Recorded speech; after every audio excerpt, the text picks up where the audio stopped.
આવડશે ને પેલા તો કોમે થઈ જાય. બે વિવાહ થઈ હોય ને એમ કે નહીં કે તમારે પાડી આવશે તો પાડી આવે. બોલો.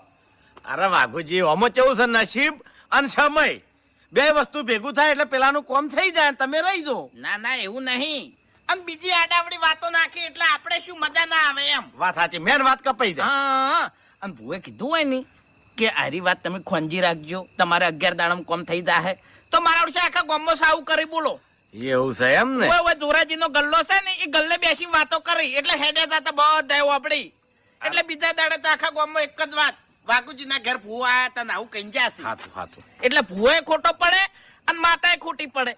અરે મારી વાત સાંભળો, તમે ચિંતા કરશો ને, એલકાર આપણે તમારા ઘરનું કમ્પ્લીટ દર્પણ જેવું કરીને જાવું છે. તમારી વાત મને ચી ગમી કો? બોલો બોલો. એમને ચી વાત ગમી? હવે વાઘુજી એ તો મને શું ખબર. તમે પોસ વાજાના આયા છો પણ તમારા મુંઢે મેં હજુ જે એવું નહીં વાપર્યું કે હું હાર્યા ગોમ જોતો અને એક મળદું પડી તું મેં બેઠું